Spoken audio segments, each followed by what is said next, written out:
اعوذ باللہ من الشیطان الرجیم بسم اللہ الرحمن الرحیم وبہ نستعین المصدر ما هو ما يدل على حالت او حدث دون زمان نحو حسن و تسلیم۔ آج مصدر کی بات کر رہے ہیں، دوسرا اسم مصدر ہے۔ مصدر کی بات ہو رہی ہے، دوسرا سبق جو ہے وہ مصدر کے متعلق ہے۔ پہلا سبق اقسام اسم تھا نا، دوسرا سبق مصدر کے متعلق ہے۔ مصدر وہ اسم ہوتا ہے جو دلالت کرتا ہے کسی حالت پر یا حدث پر۔ حدث مراد وہی فعل، ایجاد فعل۔ زمانہ اس میں نہیں پایا جاتا۔ جیسے مثال دے رہے ہیں حسن، حسن ایک حالت پر دلالت کر رہا ہے، لیکن اس میں کوئی زمانہ نہیں پایا جاتا۔ اس طرح تسلیم بھی ہے، تسلیم بھی ایک حدث پر دلالت کر رہا ہے، ایک کام پر۔ تسلیم یعنی قبول کرنا، لیکن اس میں کوئی زمانہ نہیں پایا جاتا۔ مصدر کی تین قسمیں ہیں: مجرد، مزید فی اور مصدر میمی۔ ٹوٹل جتنے بھی آپ مصادر دیکھیں گے ان تین اقسام سے باہر نہیں ہوں گے۔ یا مصدر مجرد ہوگا، یا مصدر مزید فی ہوگا، یا مصدر میمی ہوگا۔ مصدر میمی جس کی شروع میں میم ہے۔ اب ایک ایک کی بات کریں گے۔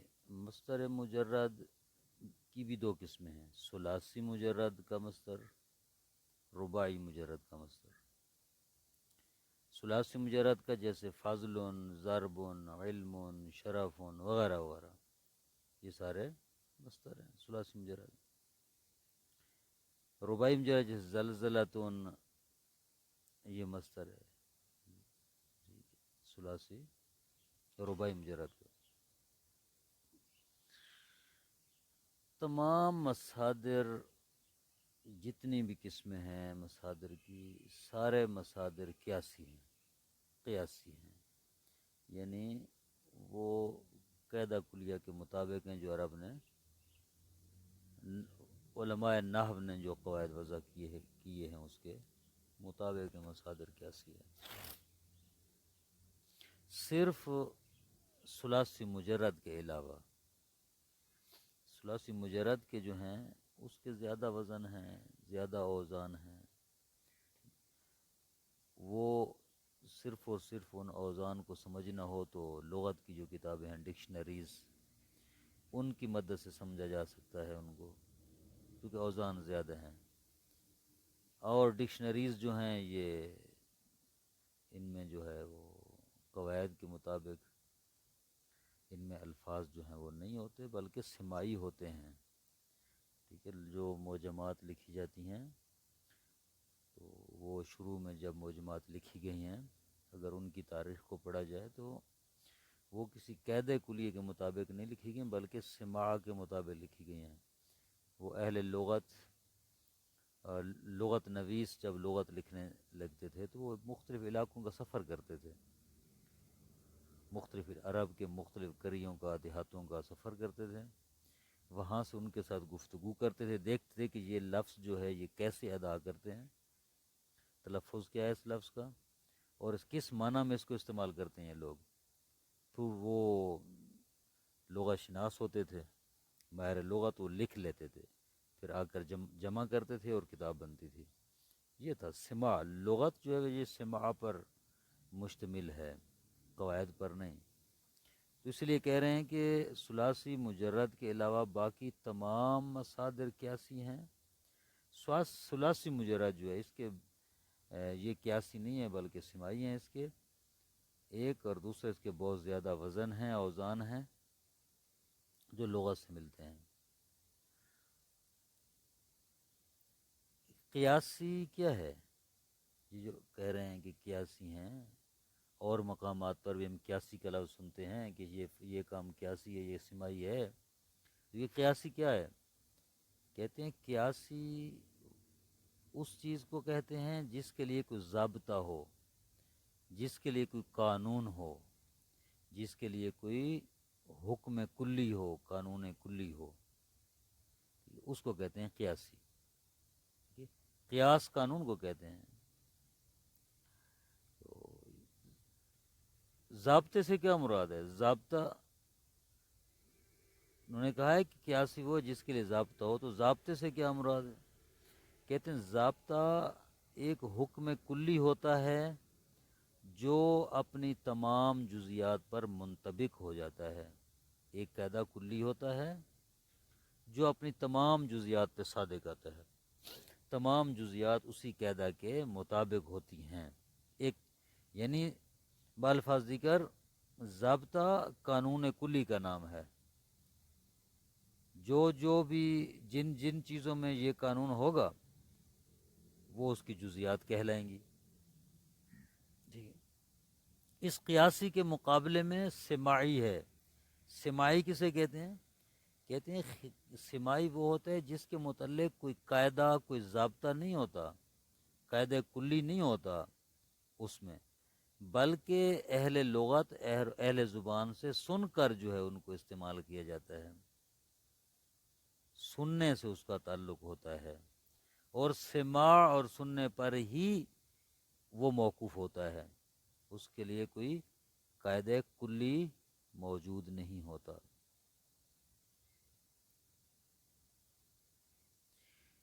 یہ جو لفظ قیاسی انہوں نے کہا ہے، اس قیاسی کی دو جو ہے تفسیریں بیان کی گئی ہیں، اہل عرب نے بیان کی ہیں.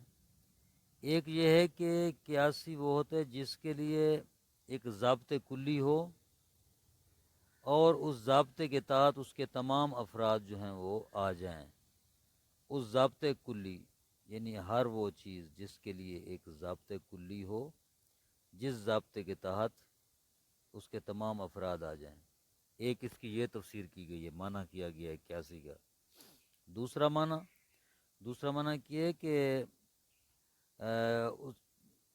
ایسی چیز جس کے لیے ضابطہ ہو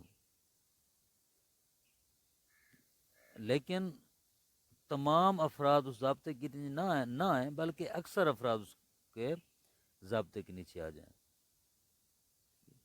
یہ تفسیر جو ہے تھوڑی مطلب ہے انہوں نے محدود کی ہے.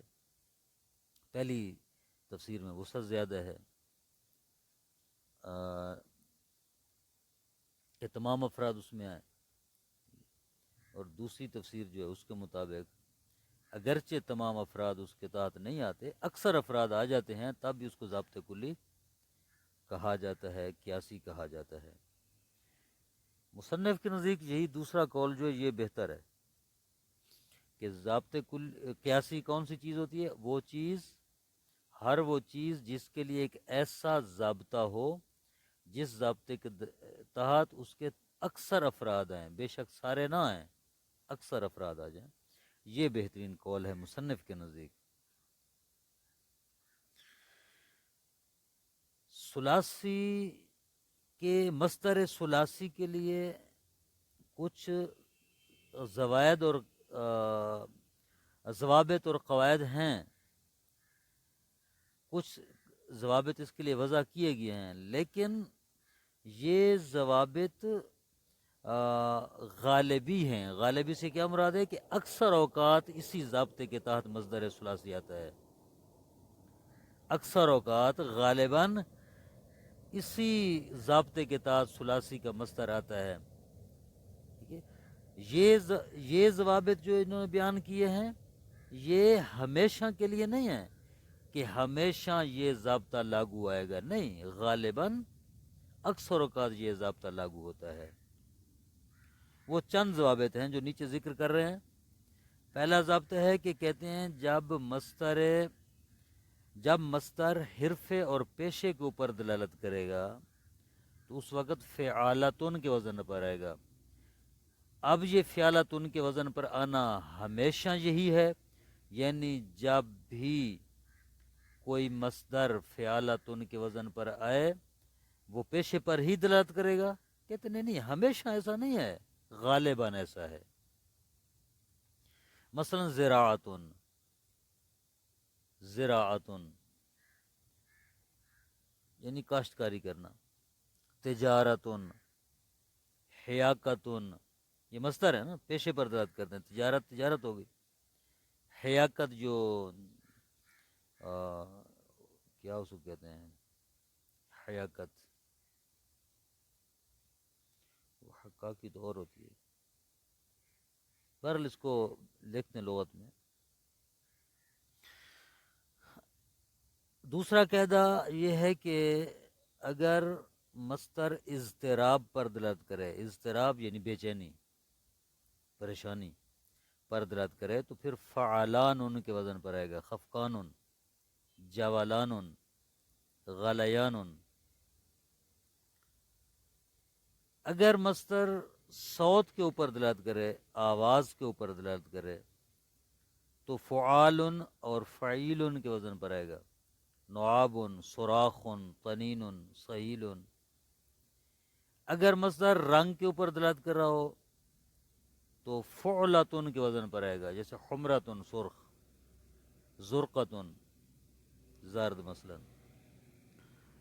اگر مصدر امتناع کے اوپر دلالت کرے، امتناع یعنی انکار، منع کے اوپر دلالت کرے، فعال کے وزن پر آئے گا، یا اباء یعنی انکار، نفار نفرت، جماح۔ اگر مصدر بیماری کے اوپر دلالت کرے، کسی بیماری پر، دا یعنی بیماری، تو فعال ان کے وزن پر آئے گا، جیسے زکام، زکام دوار۔ اگر مصدر سیر کے معنی پر، سیر چلنے پھرنے کے معنی پر دلالت کرے، چلنے کے معنی پر، سیر یعنی چلنا، فعیل ان کے وزن پر آئے گا، رحیل چلنا، ضمیل رسیم۔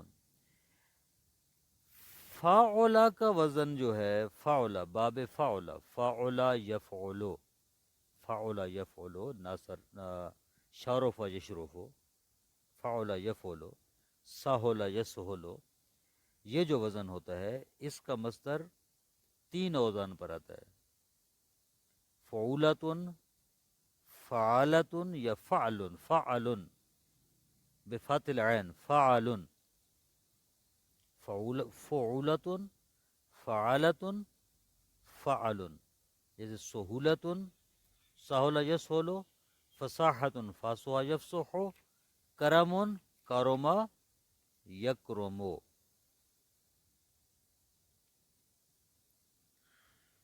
فاعلہ یفعلو کا جو باب ہوتا ہے، فاعلہ یفعلو، جیسے عالمہ یعلمو، اس کا جو مصدر ہے جب یہ لازم باب لازم میں سے ہو، اس کا مصدر جو ہے فعلن کے وزن پر آتا ہے، فرحن، فارع یفرح، عطشن، عاطش یعطش، وجع، واجع یجع۔ فعل جو ماضی ہے، فعل، فعل جب لازم ہو، متعدی کی بات نہیں ہے، جب لازم ہو تو اس وقت اس کا مصدر فعول کے وزن پر آتا ہے، قعود، جلوس، قعد یقعد قعود، جلس یجلس جلوس۔ اب یہ آخری 2 وزن جو ہیں جو اکثر استعمال بھی ہوتے ہیں، یہ وزن فعلا اور فاعلا، ماضی فعلا ہو یا فاعلا ہو اور فعل متعدی ہو، لازم نہ ہو، ان کا مصدر فعل کے وزن پر آتا ہے، ضرب یضرب ضربا، جیسے کسب، کسب یکسب، فہم، فہم یفہم، حمد، حمد یحمد۔ رباعی مجرد کے جو ہیں وہ 2 مصدر ہوتے ہیں، رباعی مجرد کے مصدر کے 2 وزن ہیں صرف، فعللتن اور فعلال، زلزلتن زلزال، وسوستن وسواس۔ یہ جو دوسرا وزن ہے نا فعلال ان کا، فعلال ان کہتے ہیں، یہ قیاسی نہیں ہے، یہ قیاسی نہیں ہے. لیکن جب یہ مضاف سے ہے نا، مضاف سے، پھر یہ قیاسی ہوتا ہے. مضاف کیا ہوتا ہے؟ مضاف رباعی. مضاف رباعی یہ ہوتا ہے کہ فا پہلی لام ایک جنس سے ہوں، عین اور دوسری لام ایک جنس سے ہوں. ٹھیک ہے، فا الفعل اور عین الفعل ایک جنس سے، پہلی لام عین الفعل اور دوسری لام ایک جنس سے ہوں، تو پھر اس کا وزن قیاسی جو ہے مصدر کا وہ فعلال کے وزن پر آتا ہے. اس کے علاوہ فعلال کا وزن مجرد ربائی کے لیے قیاسی نہیں ہے بلکہ سماعی ہے. قیاسی کون سا ہے؟ فعلالتن. فعلالتن تو ہر ایک میں قیاسی ہے نا، چاہے باب مضاف کا ہو چاہے غیر مضاف کا باب ہو، ربائی مجرد کا مصدر جو فعلالتن کے وزن پر ہے یہ ہمیشہ قیاسی ہے. لیکن فعلال ان کا وزن اگر باب مضاف کا ہو تو فعلال ان قیاسی ہے، اگر مضاف نہ ہو تو یہ قیاسی نہیں ہے بلکہ سماعی ہے. جیسے دحراجا، دحراجتن دحراجن، اس میں سماعی ہے دہراج. وسوس یوسوس وسواسن میں قیاسی ہے. مزید فی کو جو افعال ہیں ان کے مصادر یہ در ذیل جو آ رہے ہیں اوزان اس کے وزن پر ہوتے ہیں، جس طرح فعلا تفعیلا تفعلتن، فعلا مفعلتن، فعالا افعلا افعالا، تفعلا تفعلا. یہ سب جو ہے یہ یہاں پر انہوں نے ان کی ساری جو فہرست ہے وہ بیان کر لی ہے. یہ پہلی فہرست جو ہے یہ ثلاثی مزید فی کے ابواب ہیں. یہ کتنے؟ 1 2 3 4 5 6 7 8 9 10 11 12 افعال جو ہیں یہ ثلاثی مزید فی کے ان کے مصدر انہوں نے ذکر کیے ہیں. اور یہ دوسرا جو ٹیبل نے بیان کیا ہے یہ 3 اوزان جو ہیں، 3 ابواب جو ہیں یہ ربائی مزید فی کے ہیں. تفعللا تفعللا، افعللا کا افعلالا، افعللا کا افعلالا. یہ ہے. صلی اللہ علی محمد و آلہ وسلم.